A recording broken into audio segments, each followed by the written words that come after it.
Hey everybody, I'm Greg Sowell, and this is Why Am I, a podcast where I talk to interesting people and try and trace a path to where they find themselves today. So my guest this go-around is Jimmy Diresta. So Jimmy is the first maker, a term which I believe he popularized. I started watching on YouTube, probably the very first. So I think maker isn't just a moniker, or for Jimmy, even a lifestyle. I think he truly has no other choice. I think it's part of his soul, or as he describes it, the reason he's here. So from the moment we started talking, Jimmy was my cousin from New York who hasn't seen me for a minute. And I hope you all enjoy catching up with Jimmy. Jimmy, thank you for joining me on the Why Am I podcast today. Oh, you're very welcome. Thank you for having me. Yeah, man. This is a long time coming. Believe it or not, I had people have asked me before, what is my my podcast goals? Who would you want to talk to? And I had 3 people. I had Adam Savage. I think that guy would be really cool to talk to. Mm-hmm. I had RuPaul Charles. Believe it or not, that kid is super motivating. And I had Jimmy Diresta. So, oh wow, yeah, good company. Thank you. I just the 3 of you together, unstoppable force. Am I the first of the 3? Absolutely. Oh, and right believe it or not, you were when I first decided to start doing this one, because I used to do a technical one all the time, right? And when I started to do the people one, you were at the top of the list, man. Oh, thank you, bud. Yeah, for sure, absolutely. And I could tell you all the reasons why, but that's not what this is about, man. So here in the Why Am I podcast, I used to make up some scenario where we would run into each other and blah, blah, blah. I don't really do that anymore. I just jump straight to the question that I generally like to ask people in real life. And you find your people pretty fast, I tend to find, when you ask them questions like this. And it is, who are you? Who am I? I'm a guy that likes to make stuff. I've been predestined to make things. I sometimes feel that. I've been predestined to be the guy that makes as many things as he possibly can. And that's why I make my motto is make something every day, because I feel that's what I've done since I was a little kid. I've always figured out how to either put something together or make something or fix something. I'm always doing something that involves brain, eye, hand coordination to make something. And I feel that's why I was put here. I'm not spiritual in a big way. I don't really profess to have any understanding of why we're here or what's going on, but all I know is that occasionally I seem to know things that I didn't actually learn. And I have an innate ability to accomplish things that I've never done before. And I just roll with it. And I attribute that really to practicing so much, exercising my eye-hand coordination so much, that if I'm really good at this particular thing, it's almost natural that I'd be okay at that other thing, because my eye-hand coordination has gotten so skilled over the years. And I've taken also a lot of notice of styling. I'm not saying I'm the best stylist, but sometimes I look back at something, I go, what made me think of that? And really what's made me think of that is that I've exposed myself to so much other stuff. And people keep making the argument that human beings are just like a gelatinous version of AI, and that's true. We see so much stuff and we regurgitate it. But no one's getting mad at us unless you're a blatant thief. But in general, the idea that we see so many things and then regurgitate them into our own art is what AI does. Sometimes AI isn't quite as discreet as us human beings can be. Yeah, for sure. That's very poetic. I think that's beautiful, man. The idea of predestination is not something I've always subscribed to, but I do feel sometimes too this is the thing I was here to do. Maybe just because I don't know. I feel like I've developed an affinity for it. Or a few years ago, I stopped worrying about shit like taxes and finances and interest rates, and I want a car, I go and I buy the car, and I leave and what interest rate did you get? I go, I don't know, I didn't even ask the guy. So all I know is what my monthly payment is, and that's fine with me. Yeah. And you could have went to this other. I'm like, you know what? I need to make shit. I don't care. I'm not going to spend hours shopping for the right car or shopping for the right finance deal or this or that. I have a general purpose when I'm getting screwed and when to walk away. But in all actuality, I try not to let my energy be sapped by tax time and this and house refinancing and all the shit I'm not good at. I have a house. I'm fine. If I make it 2 more days, I've lived a great life. If I make it 30 more years, I'm sure everything will be taken care of. I don't really have I don't have an overwhelming fear of falling flat on my face. Because if I do, God forbid I should end up in that circumstance, it'd be just another puzzle to figure out. Yeah. And with all the experience I have, I'm sure I could figure something out. Well, you say it like there was a point in your life where you were worried about making ends meet and like hustling and all that stuff. Is that? Well, as a freelancer from the beginning of my life, basically, I've always been a freelancer. I've always only made things with my hands for money. I learned early on that you just have to keep finding work. I'm a hunter-gatherer. You got to keep finding work. And then when I found YouTube, and my life changed because I became an online person that shares my life and my stuff and what I do. It opened up a whole new world of work. Now I call myself a one-person advertising team. And that's where I make most of my money, is advertising other people's products. And the best of the ones I could do subtly by just simply wearing Carhartt or whatever and not have to explicitly say. It's really more lifestyle. That's what I say when people say, do you want an affiliate link? Do you want this? I said, I just want lifestyle. People will hopefully think I'm cool enough to wear your product, and then maybe they'll wear it too, or use your product and then they'll use it too. And I forget the point of why I started that, but I'm really fortunate and happy to be in this position. Yeah. And if it changes, I'll figure out the next thing. Yeah, for sure. The brand yourself, that's actually something I learned from you, because you have Diresta like on quite literally everything on camera for obvious reasons. Like on YouTube, people want to grab your content and just kind of position it, right? They want to position it as their own stuff. And so you got to kind of protect that. Yeah. But that's really where it started, is that when Live Leak came out and Break.com came out, right when I started doing YouTube, they were stealing everybody's videos. Everything you did would end up on Live Leak and Break.com without any attribution to you. And I decided to just put my name in everything so that if people saw my video, they would know without any attribution who it came from, or at least be curious. Some of my biggest fans are fans that found me because of a stray video, and they said, why does this guy have his name on everything? Who is this guy? And they Googled me, and then they found the source of my YouTube channel. And that's really the main reason I do it. And I still do it. I'll do a video and I'll look back and I'll be like, oh, there's not enough Diresta branding in there. I wasn't even thinking. For instance, this leather video I did a video where I made saddlebags this week. And I look back and I hardly put my name on anything. But I could also put a little crayon on the bottom. Sometimes I'll do that. Just a little floating logo and parts of it. Yeah. I noticed. Yeah, and that one, it was just on like the little loops for the fasteners there. It was very, very subtle. But then also like the sponsor branding was really subtle too. I like that too. It wasn't necessarily punch you in the face sort of thing. Yeah. I just try and be as cool as they are. Try and even each other out with cool factor. Yeah. But I remember too, something that really struck me is you used to spray paint all your tools. This is basically if they're not sponsoring you, you weren't giving them free advertising. I do that. I used to do that more. I used to really always freshen up the paint. But what I do now more than anything is if I have a DeWalt tool in my hand, I make sure that there's also a Metabo and a Milwaukee, so everybody knows no one gets exclusivity. Yeah, I dig it. But I for sure learned branding. So in my career, kind of doing like a lot of the weird technical content and stuff I do, I just always started putting everything under my name. I didn't do like a company thing.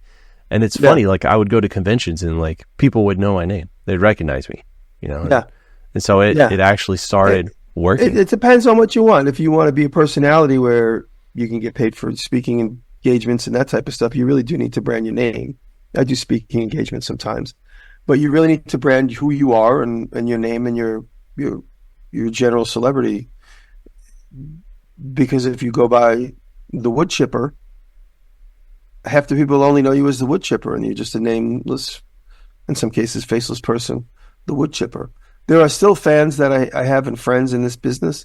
I only know them by what their moniker is. and I just have avoided having to say their name because they never made it clear to me. And they say, "Hey, a big fan of yours," and then we see each other at other shows, and I only know this person is the wood chipper guy. That's it. I don't know his name, and I'll see, what is that guy's name? They go, "Oh, the wood chipper." I don't know what his name is. It's wood chipper, isn't it? I'm like, he must. I don't think his mother named him wood chipper. First name Wood, last name Chipper. Yeah, so that's why I think it's important. It also makes you personalizes who you are, and it's that human connection that's going to help your brand deals and your fan engagement, I believe. Yeah, for sure. Like I heard somebody talking a long time ago, they were talking about podcasts, but I think this relates to a lot of medias. They were saying people will find you based on the content, but they stay based on you. Yeah. Right? So if they, if you're, like you said, like if you're a woodworker or something, people will randomly find you, but if you connect with them, then they'll keep coming back, if you like strike a chord. There are guys that are good at branding themselves as the wood chipper, also known as John Smith. There are guys that do an equal amount, and that's really what you got to do. Like I said, you have to be personality driven first, I believe. And Bob and I, my podcast mate, had a little engagement last week. I don't want to call it an argument because we are always just discussing. And he was really hopped up on the fact that his work is what his legacy is and not him. And he said, people come to my work because of what I do, not because of me. I said, Bob, you're totally wrong. They come because of you and what you've been able to do. People identify with you. And he's a married man with 4 children, with the woes of having a family and the ups and mostly ups and the occasional struggles of being a family man with 4 children and a house. And I said, people identify with that. Yeah, for sure. I think it's really important that you own that. He's like, no, people come because they want to see me use plastic. I was like, no, I mean, that might be in the algorithm, but when they come to see you, they want to be involved with your trials and tribulations, I believe. Yeah, for sure. And something too that like really stands out to me is I don't want to just see everything go perfect. I want to see when people have problems, and I want them to like own, like, yeah, I messed up here and I screwed up here. This is how I fixed it. This is how it worked around. Because like I learned so much better from failure than I do from success, and so I love seeing those pieces. Yeah, no, I taught college for 24 years and taught art school, but it was an art college in New York City, the School of Visual Arts. And I told my students, I said, just jump in. If you screw up, that's fine, because you'll know the right way to do it. Thomas Edison famously said, there's no failures. It's just alternate ways of doing it wrong. He just hasn't found the right way of doing it yet. I'm paraphrasing, but by doing it wrong, you might even learn a new technique. So be open to doing it wrong, because you'll learn a new technique. So much of my success, I feel early on, before the internet existed, was, let me see what this silicone rubber is. I don't know anything about it. I never even met anybody that used it. I just saw it on the shelf and I asked, what is this? He goes, oh, that's for making molds. It's like, let me try it. And by experimenting with it, I know that it sticks to wood if you don't paint over it. And it sticks to fabric forever. You can't get it out of fabric. And it's just experiment. And devote a small period of the day to actually doing it wrong. If you're going to do something. Just so you understand the parameters, so you understand the edge of everything. Yeah. It's, it's to me sort of like making on the internet's bittersweet, because I can probably find 10 different ways of, I don't know, building a specific type of chair or something like that, right? Like I can go and see everybody's experience. But part of the fun for me sometimes is to like say, I want to make this thing, but I want to figure it out. And so I will purposely not like see how anybody else is doing it. And then I'll just go and I'll take a swing at it, and I'll fail over and over, but then I eventually get it. And I don't know, like I don't do that for everything, but a lot of stuff, I don't know. I want to figure those pieces out. Kind of like you said, I want to experiment. I want to discover for myself. Now, having said that, sometimes when I'm in a time crunch and I just need something to work, I'll go and I'll take the shortcut, right? It's like, show me all the pitfalls, teach me all the things that. Sometimes you take the shortcut just to warm up. You want to back into a project, do it shortly, quickly, hot glue, staples, just to see what it's like. And you step back and you go, okay, I could see that in walnut with leather. Now I'm going to do it bright. Yeah. The problem with me with like hot glues and staples is somebody told me one time, and this is super true. It's a temporary fix is the most permanent solution. So Yeah. sometimes I'll just rig it together and then I won't come back for 10 years. It's like, how is this thing still together? Yeah, it's taking you 10 years to incubate on the next version of it. Until it finally broke and I had to do it right this time. Yeah, that's the indication. It's time to do it right. Yeah. Or maybe I'll just double up the hot glue next time. Get the furniture hot glue. The dark yellow stuff is the good stuff. I'll remember that. But yeah, like I've learned, I think one of the biggest takeaways from you I've gotten is just ingenuity, and don't look at something necessarily for its intended purpose. Like I learned that you could put almost any power tool in a vice from watching you. And then, because there's so many times where it turns into a stationary tool. Yes, dude, I need to manipulate multiple things. I need 4 arms, but I just can't make it happen. So I can put my belt sander upside down in the vise. Or I could put my my metal bandsaw, my little portable one, in the vise. Or Yeah, I could, you can. Yeah. So Absolutely. it's definitely, it's kind of changed the way, and then definitely the way you use a bandsaw, like it's a musical instrument, the way you play Oh, it. thank you. It's like I watching a celloist or something. It's fascinating because you engage with it in such a way that I don't think most people would, one, think to do, but two, feel comfortable with. But you've been doing this for like 40 years. So. Yeah, I started working on the bandsaw when I was a young kid, maybe I say 6 or 7 or 8, somewhere around there. 7 or 8 years old is really when I really started playing around on the bandsaw. My father used to not know, but when we were younger, my cousin and my brother and I would stand at the bandsaw. Somebody would stand at the bandsaw and somebody would pull on the pulley and make the blade go in the right direction.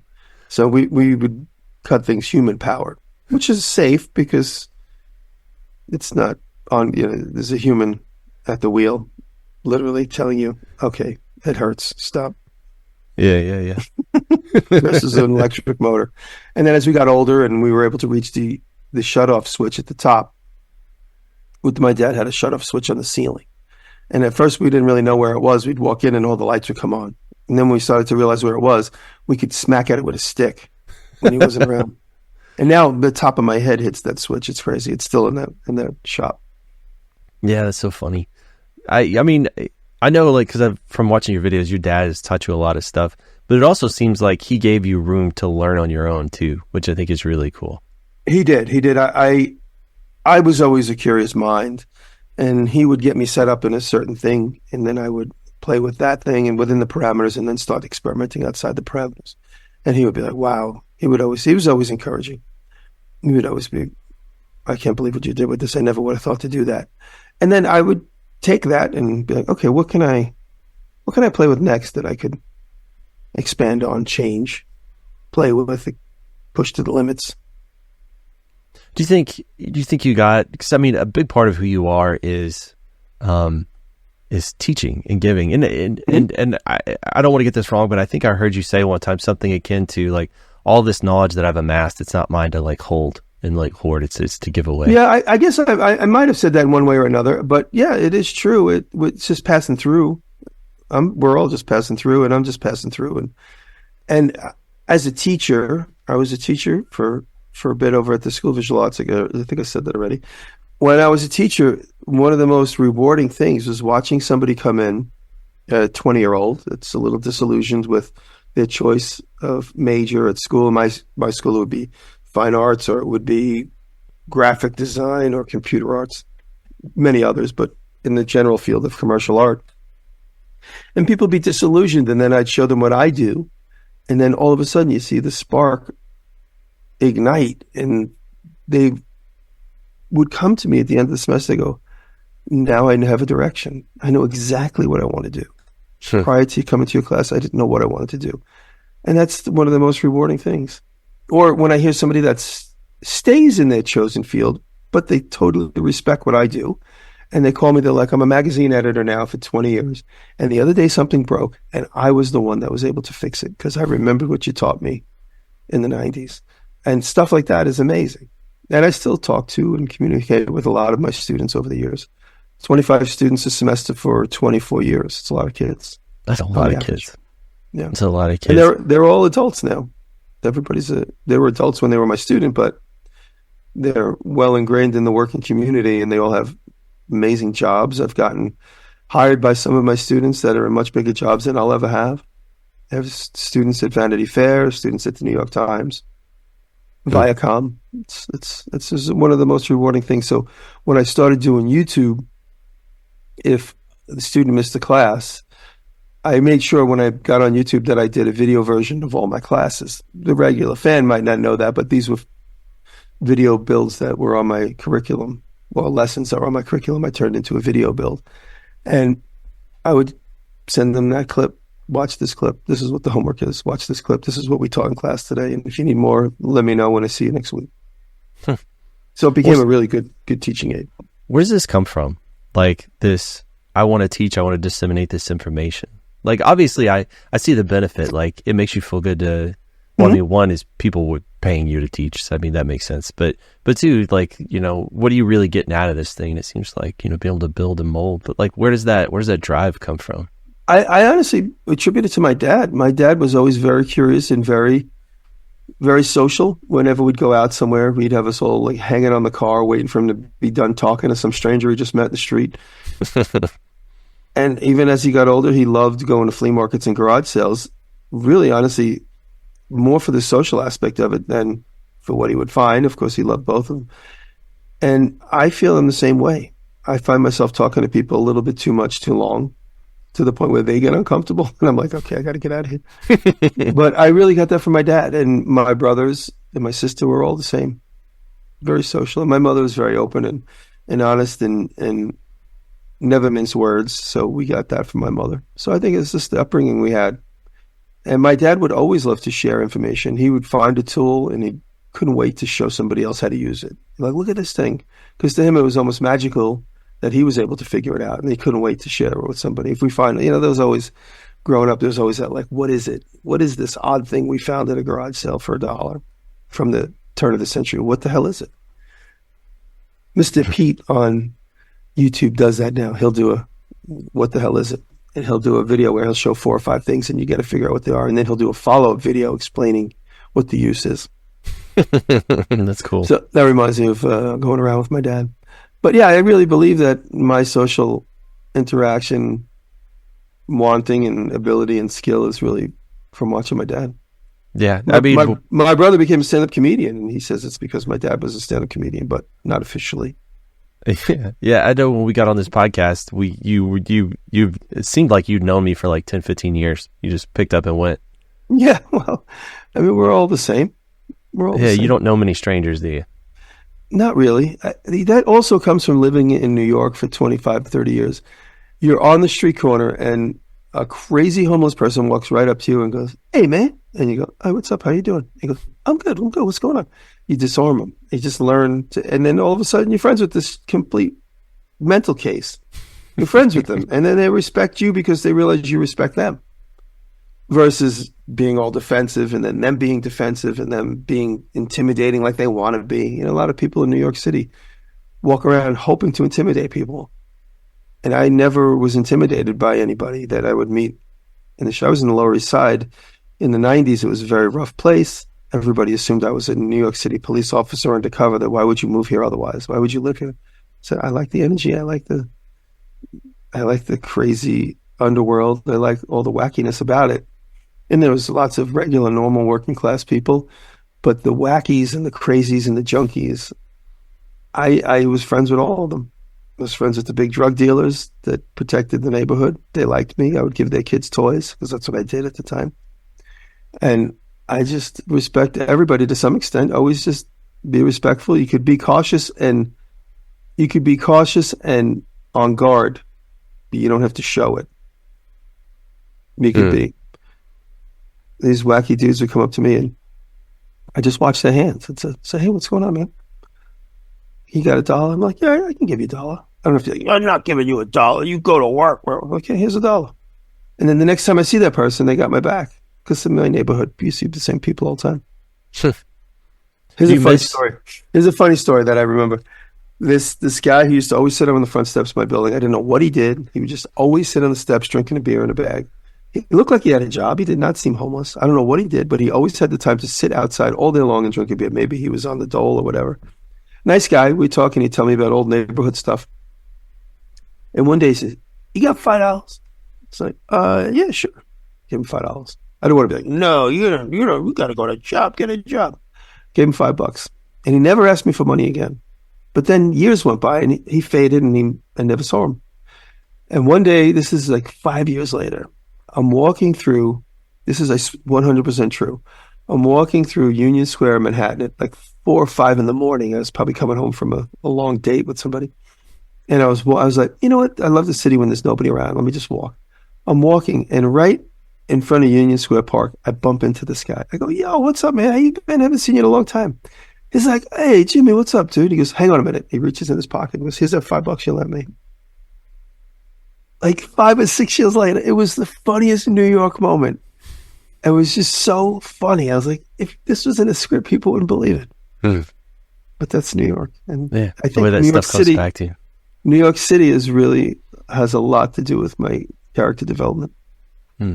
I got to visit New York, I don't know, maybe like 4 or 5 years ago, something like that. It was pre-pandemic, so I guess that was like 5 years ago. But I don't know, man. Like, I instantly was like, yeah, this is, I don't know, it kind of felt like home. Like, just being around all the people, all the energy. It felt like a place that was alive itself and like injected that into the people there somehow. Yeah, it is living, breathing. I'm done with it. I'm done with New York. I love the people in the nitty gritty. I love New York City, but on like a wide scale, I just can't stand the traffic anymore. I don't have to spend my time doing that. I have a beautiful landscape up here, beautiful layout, plenty of acreage. There's no reason for me to go to New York to chase money, to chase a dollar. So a lot of times people are like, oh, come to my gallery shows. Like, I appreciate it, but I'm not going to spend 6 hours in traffic just to look at your art. Send me a picture of it. And if New York City was not so congested, I would spend more time there. But when I moved up here full time to my country house, I never looked back. And then the pandemic hit. I came up here in 2017, 2018, and then the pandemic hit, and then I had no reason to go back. And since the pandemic, I've been down to New York one weekend to move out of my apartment in 2022. I gave up my apartment. That was it. Was that bittersweet? Was it no, kind of hard to let go? No, it was hard to let go for one reason. It was just a pain in the ass. I knew I was going to have to go down there. I literally paid rent for 2 years extra just so I didn't have to go near the city. It had nothing to do with sentimentality or anything. I was able to just be like, I am done. And I went to my apartment. I kept the few sentimental things that I either made or got from family, and I just put everything on the sidewalk. And I had been going down and back the first couple of years I was up here full time.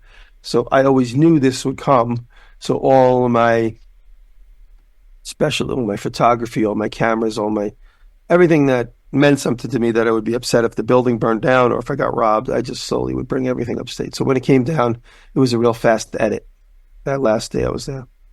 And somebody was moving in next door. I gave him most of the furniture. I was like, you want this? Yeah, I'll take that. You want this? Yeah, I'll take that. Perfect. So I didn't even have to bring it outside the building. Another one of those New York moments, right? Yeah. So do you attach a lot of sentimentality to things? To me, as like a maker, if you're a prolific maker like you got to make stuff, you got to get rid of it, right? So you probably learn to let go of things, I would think. Well, I do keep most of the things that I make. Believe it or not. If I make doubles or triplicates of something, I'll give the triplicates away. But a lot of times I fantasize. And my girlfriend I've been with for 2 years, her name is Rachel. She's a gallerist, and she owns a gallery in Manhattan, and she goes to the city a lot, which is usually the argument. I'm not going to the city with you. She totally gets it, that she goes for work. I have so much stuff. She's like, you have an archive of work that is unbelievable. She says, you have to start archiving it, putting it in a secure place. You have to save all your photography, all your videos. You have to secure your archive, is what she keeps saying. And I've always kept it anyway, but since she's been in my ear last couple of years, I've been doing a good job at, when I make something, I usually just throw it in the corner and leave it on the wall. And when people come and visit me, they walk around in the shop and they go, oh my God, I remember that video. Oh my God, I remember when you did that. I can't believe it. I remember you did that. So that's fun too. So having the stuff around. I did buy the racetrack. I own a go-kart track here in town. And for the last 5 years, I get my fans and friends together for one day a year in July, and we do a go-kart rally. It's really more just to hang out and everyone's showing off what they made. But that building was going to be my archive building, and I just haven't gotten to doing it yet. I let my friend use it for his drum set. So my friend is in there playing drums. He's a little for storage too. Just so many things to do. So do you foresee yourself curating the Diresta Museum at some point? Maybe, possibly. Just a place to just a depot for everything that I've made that I could just grab and throw in there. But then that scares me because it's all in one space. That's another thing that scares me. Is that if it's all together, I'm always afraid there's going to be a fire or a flood or something. Oh, okay, I got you. That makes sense. So I don't know. It'll happen somehow, some way. Whether I'm involved or not, it'll happen. I think it's interesting too. Like you were talking about people coming into your shop, because I mean you've got like this. I don't know. Would you call it a shop? It's more like a giant barn at this point. I call it now the complex now, because it's the house where I do all my work, where I'm sitting now, and then the TV show barn, which we did the Netflix show in, and now I have the horse barn, and then I have the machine shop, and then I have the blacksmith shop. So I call it my home complex. Or man, I'm from Waco, Homestead. Texas. I would call that the compound. The compound. We do say. I didn't mean to say complex. I actually meant to say compound. I was going to say, yeah. I'm familiar with how cults get started, Jimmy. It sounds like you're well on your way. But exactly. No, but next maker camp, everybody has to wear a white linen shirt, and I wear the long white linen shirt.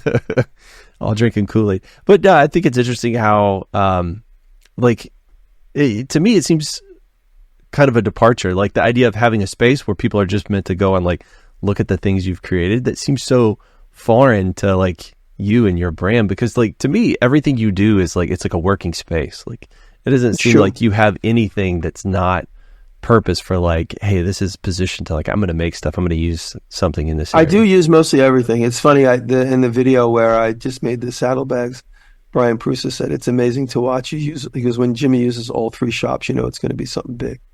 Because I use the leather shop, which is my new space, and then I use my old shop, which now is really more storage for my big machines down the block. It's a rental, but my landlord is good to me, so I keep it. And then the shop, that's also what we calling it now, the TV barn. So all three of them got used in that video. And sometimes I call it out, sometimes I don't. It's like all of a sudden I'm in a new environment, whatever. Mm.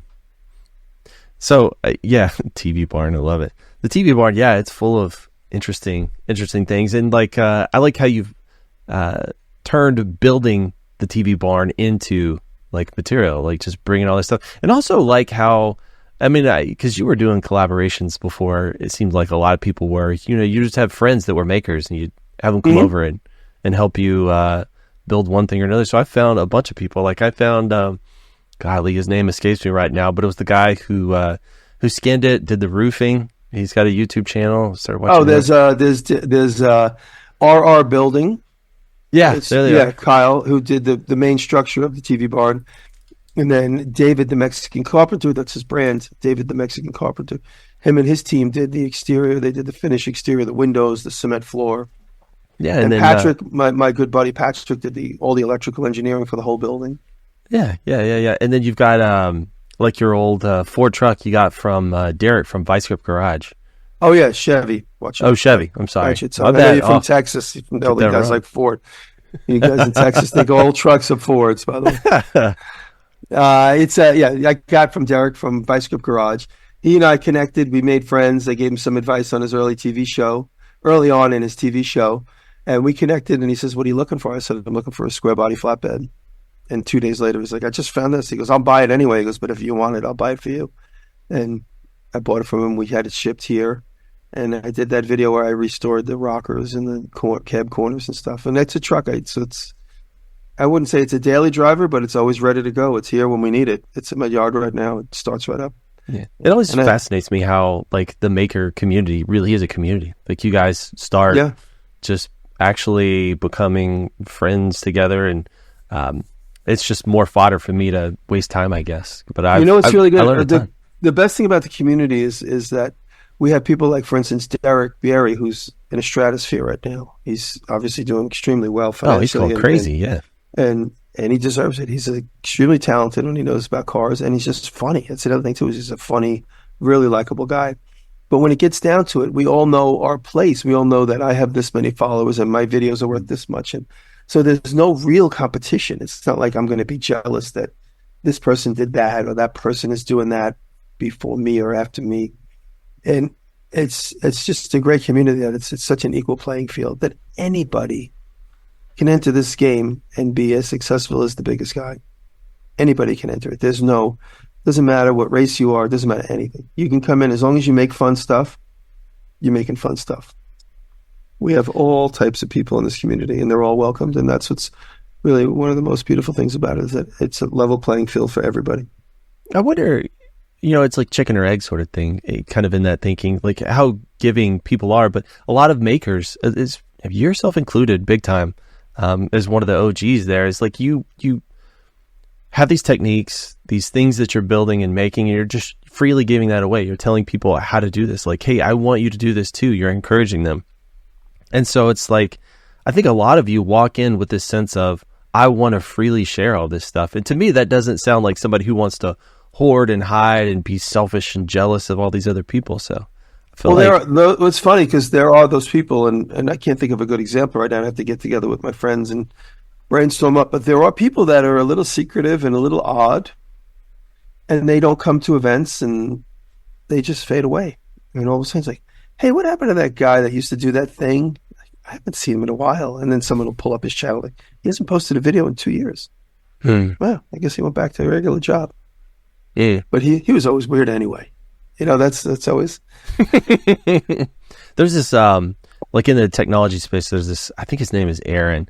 And he was talking about how he was creating a lot of stuff, or he wasn't actually creating a ton of stuff. He was creating a little bit of stuff, but he was being very secretive. Yeah. And he was saying that he started looking at the people that were really successful and they would just give information away. They would help other people. And he said as soon as he started doing that, he was amazed at how much started coming back to him. Yeah, I'd say exactly. Like, I don't patent anything anymore. If I come up with a cool invention, I go right to the internet and say, look what I made. If it ever got down to it, I could show it online and saying, this is where it was documented. This is the first time I did it. And it never got there, and it never will. Unless I come up with a cure for cancer, who would even know that it was my cure that is the one? Who knows? Yeah, just have to give it away. Well, obviously, because your name's going to be spray painted on the side of it, Jimmy. So exactly, everybody's going to know it was here. Exactly. Joe, let me take you back to one thing that I saw. I'm going to be listening, but I'm texting because this guy incessantly keeps calling me. I'm going to let him know that I'm on a call. But Yeah, no worries. I'm going to take you back to something that I found like a million years ago. So you've done several TV shows. You've been kind of all over the place. So not just YouTube, but yeah, you've actually, done several TV, and I think you've done your Netflix special and all that good stuff. And I remember there was one, and I can't remember of which ones this was, but there's one where you were at like a flea market, and I remember you found some like military memorabilia. And you were talking to somebody about it. You were actually getting choked up. And yeah, I just talked about this with Rachel. I did an episode of a show called Dirty Money, and on that show we went to this random antique shop to find fodder to make into stuff, and we found trench art. I had never heard of trench art, and trench art was from World War I and II, when these big shells would be left over, and the guys would be sitting around and had nothing to do between activity, and they would start turning these brass shells into.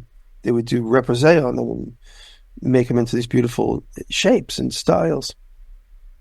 And I said, we don't have the time to do that because these take hours. Like, but we can mimic that. And so we got one of the bullet shells and we made it into a lamp. And then we tried selling it at the flea market. And then one of the smaller producers, one of the PAs or the line producers came up with this idea. It's like, there's a military, VFW, I guess it was in Midtown Manhattan. And so they invited the guy to come, and the guy came. And he looked at the lamp and he started talking to us and telling us stories about his VA and some of the gentleman that was still going to the VA. And he told a story about how the VA place, I keep saying VA, I want to say VFW.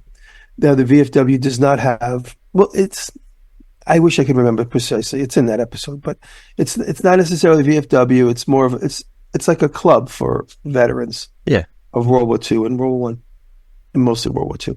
And he said one of the members, they don't have a wheelchair ramp, and so every time he comes, they have to carry him up into the hall. And him telling that story and a few other stories like that got me choked up. And the cameras all like went bananas. And I have a real soft spot when it comes to guys who give up their life and their dedicate their life to defending others. I have a big soft spot for that. And so that got me choked up. And then we ended up giving them the lamp for their place. Yeah. Well, what really stood out to me was my grandma used to say about me, she said, you always wear your heart on your sleeve. So it's like if I see somebody in trouble or they need help, like, I don't know, like it affects me. And everything growing up. Well, growing up, that wasn't, it wasn't copacetic. It wasn't kosher. People weren't interested in seeing any emotion from a person. I was like, always kind of felt like we grew up with tough guys, and you try to be a tough guy. Yeah. Especially down here in the South, right? It's like it's not cool. And I was just like, I don't know. I was like, I don't know. It's not me. I don't know why I'm not like that, but I'm not like that. And then this macho guy, Jimmy Diresta, who's similar interest to me. Like, I love making things. I love creating, and I love sharing all that stuff that I do make. I love teaching people. It's just always something that I've really been drawn to. And it's like, you're openly on a TV show showing emotion. I was like, see, I'm not the only one. It's it was like, I don't know. It just, that still stands out to me as like this, I don't know, just this interesting sort of turning point. It's like, you can still, be, all these things, but also true to yourself. Even you get to a point where you get older and you just, I'm at a point now, like I said, I'm in my late 50s. It nothing matters anymore. I don't have to try and be some tough guy. I just be who I am. And I want to see other people succeed. I really have never been a jealous person that protects his ideas. What does it matter? And these guys, they're so tense and uptight. Those are the guys that might have a heart attack. The guys that sit on their eggs and sit on their ideas, don't share them, and they might look down on the downtrodden. It's just help a brother out. Who cares? What's the difference? It's just good for your karma, and it comes from within. It's not something I'm trying to do. Yeah, I don't know. I think you say it comes from within, and it's like obviously part of you. It's obviously part of me. But I think some people stop it. They're afraid, right? They hold back. Maybe. Yeah, there are some people that the biggest fear I think anybody has is the fear of looking stupid. And I say, who gives a fuck? I mean, I don't care anyway. I look stupid all the time. At least I think I look stupid. Everyone's like, you look amazing. I'm like, I can't believe I just did that. I can't believe I put saddlebags on a Vespa. But I thought it was pretty dope, dude. Like, no, thank you. Yeah. Thank you. No, it's like I said, you just gotta say, just go with your gut and just don't do anything embarrassing. Well, whatever's embarrassing today, you'll probably be all right with tomorrow, or maybe not. You look back on shame, but who cares? I mean, genuinely, like, who really cares? Because like when I look at other people and they do stuff that's silly, like I don't care. So why would anybody care if I do it? The other thing too is that as a so-called public person, I only share what I want people to see. That like nobody knows my politics. Nobody knows my personal relationship. I don't share it that much. They talk about it here and there, but I'm not. I went through a breakup online and I didn't talk about it that much. A little bit. It's like, okay, things have changed. And that's it. That's all you need to know. I don't need to disparage anything or anybody or talk about any situation. It's all about making. A lot of people compliment me on saying, I compliment you that you stick to just making stuff. And all your Facebook posts, everything is just about making stuff. People try and pull me into some political dialogue. I just ignore it. I heard somebody ask a question. There's this cat I know named Craig Coombs. He's a phenomenal individual. He's been living with terminal cancer for like 10 years. And he has this podcast. What is it? Like art therapy, I think is what he calls it. And so like the other day he was asking like, what do you consider art? I was thinking like, to me, that's an interesting question because I used to think art was like pictures you'd hang on the wall, right? Like as a kid growing up. And then I've never thought of myself as creative or artistic. And the older I get, the broader that definition is to me. Like, because you could be creative and almost, I mean, you could be creative in making a sandwich. You know, if you That's just come what I up always say. I say you make something every day, even if it's food. That's what I'm saying. So I've kind of tilted my definition or switched it to, I think, instead of art, I think, what is somebody passionate about? Because I think when people find something they're passionate about, like you're talking about making, like it's just everything's about making because you're passionate about it. And to me, that becomes your art, whatever that looks like. Yep. Yeah. I like it. I like telling people, you know, find what you're passionate at and chase that thing. You know, my light just went out. No, we got to get full Jimmy. There it is. I just turned up the other one. All right, man. These podcast lights, they always die on me. Yeah, I got a nice big panel one that I set up here over top. Well, but I tell you what, man, you have been extremely generous with your time, and I could literally sit here and talk to you the rest of the afternoon. But I know you got things to do. You got things to make. I got a meeting at 11. Yeah. All right, man. Well, right here at the end, I usually like to ask people, you know, what is it that you would like people to go and check out? Or you got anything new coming? I mean, obviously, everybody in the world knows who Jimmy Diresta is, or absolutely should know who Jimmy Diresta is. Thank you. For those that don't, what would you have them do? How would you have them engage? Oh, just go check out my YouTube channel. People often ask me what's the one thing that I'm so proud of that I've created in my life, and it's my YouTube channel. It's my archive of videos, over 1,000 videos of me making things, and they're videos were right to the point. I did do a series of vlogs. I did about 90 vlogs, about once every week or 2 weeks for a stretch of time there. And people love the vlogs too. So you could check out the vlogs. It was a window of time. I don't do them as much anymore because when Instagram picked up, everybody's doing vlogs minute by minute on Instagram and everybody knows what I'm up to. So my vlogs started getting less and less views. And I asked my audience, why do you think that is? And a couple of people said, because we see what you're up to minute by minute on Instagram. There's no reason to go watch the movie about it. And that makes a lot of sense. So that's just technology changing the patterns of things and just being able to understand it. So, but my build videos are ever present. My old videos, it's great when I get a pop on a video. For instance, I made a series of drawers a couple weeks ago that go in my leather shop. That video popped and got a lot of views, and I suddenly start seeing comments from all my older videos posted to my channel. And that means somebody new found me because of this video was suggested, and then they start looking around. And I start seeing the same name comment on this video and these 2 other videos because now I've pulled them in. And I think just go look my YouTube channel up, and if you want to see stuff get made and you want to learn something, go watch my channel. Sorry I'm whispering, it's just my voice.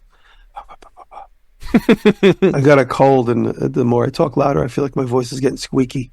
Nah, I just figured you were moving into the ASMR realm. Just practicing, working towards it. No, I'd like, and this is personal preference, but I like how much voiceover stuff you're starting to do on your videos. Well, it's funny. Well, hold on, let me cough. I'm getting a lot of phone calls at the same time. My voiceover stuff I started doing in 2024 because I license videos through this old house to their Roku channel. And every time they pick a video, they're like, could you do the voiceover for it? So they'll pick a video I did 5 years ago and with no voiceover. So now going forward, I'm doing voiceovers for everything, where I would only reserve that for Patreon. Now on Patreon, I show a lot more behind the scenes stuff, and every video has a voiceover, just so that it's more marketable for me. In the long term, I can take that video and license it to somebody else with a little bit more personality. And then that also coupled with, I've been on it so long now, 13, 14 years, that I feel like I don't have to be this mysterious show off behind the camera. I could be personally directly involved with my audience now. So for 2 reasons, it's more marketable, but I also can answer and be more of a personality now that my such an intimate relationship with my audience. So I just feel like it's just a maturing thing, really. I definitely think it helps people connect with you. Yeah. And and honestly, I learn a lot because you're giving me little tips and tricks along the way, right? So it actually like really helps because also you're like, I messed up right there. I fixed it off camera. You don't see this or whatever. But yeah, I love that stuff too because again, like I've learned in life, the only time I succeed is when I fail a whole bunch of times and then eventually it just works and then I move on to something else. So that's what helps me. And I was also hoping you would mention the Patreon there. So I've been a Patreon follower of yours for like a million years. No, thank you so much. I appreciate that. Yeah, and so definitely pop over and give this guy a couple of bucks. My Patreon is $1 a month. I do $1, $2, and $3. And they're all, you get you all the same thing. If you give me $3, it's just out of the graciousness. Yeah, just have your own little New York moment. Just walk up, give this guy $1. Yeah, that's it. Thank you.